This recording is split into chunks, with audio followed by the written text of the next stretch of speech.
Arvind sir आपके पास आ रहे हैं। जिस तरीके से ये परशुराम की राजनीति की एंट्री हुई और शायद पहली बार ये बीड़ा तब राजनीतिक दोलन उठाया खुलकर, विकास दुबे का जब मामला सधा उसके बाद एनकाउंटर्स पर सवाल उठे, फिर ब्राह्मणों का डेटा आना शुरू हो गया कि कितने एनकाउंटर हुए ब्राह्मणों के, ये नहीं देखा गया कि अपराधी कितने थे। ब्राह्मण और क्षत्रिय गिना जाने लगा, मुस्लिम गिना जाने लगा।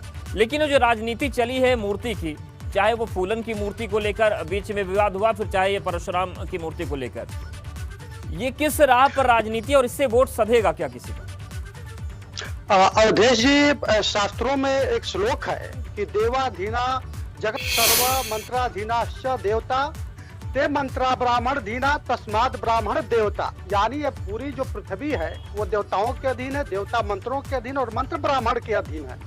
और चूंकि ब्राह्मण पृथ्वी के देवता है, बहरहाल वो देवता हो या ना हो, लेकिन सियासी दलों ने परशुराम जी के आड़ में उन्हें राजनीति का देवता जरूर बना दिया है। दरअसल वो मान बैठे हैं कि जिधर ब्राह्मण रुख करेगा सत्ता की संरचना उधर ही होगी। देखा भी गया कि 2007 में जिस तरह से पूरी जो है ब्राह्मण बिरादरी मायावती जी की पार्टी के तरफ रुख की और जो 41 ब्राह्मण चुन करके आए, सत्ता का निर्माण हुआ। 2012 में अखिलेश जी 21 ब्राह्मण जीत करके आए, सत्ता का निर्माण हुआ। 2017 में आपने देखा कि 44 विधायक जो है भारतीय जनता पार्टी के जीत करके आए। तो दरअसल परशुराम जी के आड़ में जो है जातियों की गोलबंदी, विशेष रूप से जो है ब्राह्मण जो है, कहा भी जाता है कि जो ब्राह्मण वोट होता है वोकल होता है, वो जो खड़ा होता है वो 10 लोगों को प्रभावित करता है। तो कहीं ना कहीं जो है पूरी तरह से, बिल्कुल आपने सही कहा कि मसला चाहे अपराध में, चाहे विकास दुबे का हो, चाहे बहुतेरे और जो जातिगत जो अपराधी हैं उनको दरकिनार कर करके यह साबित किया जा रहा है कि कहीं ना कहीं जो है किसी एक जाति विशेष को जो है सरकार टारगेट की है।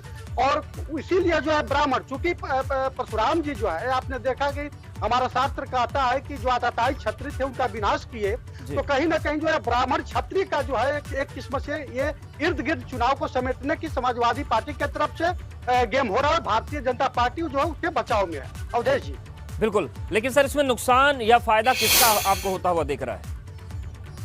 देखिए, इसको दो संदर्भों में समझना होगा। देखिए, कहा जाता है कि भिखारियों की दृष्टि भगवान की मूरत पर नहीं प्रसाद पर होती है। राजनीतिक दल तो ये मान के चल रहे हैं कि ब्राह्मण जो हमारे पक्ष में लामबंद होगा, लेकिन मुझे लगता है कि ब्राह्मण बिरादरी जो है एक बहुत समाज की प्रबुद्ध बिरादरी है और वह जानती है कि अच्छाई और बुराई क्या है, वो समाज का नेतृत्व की है।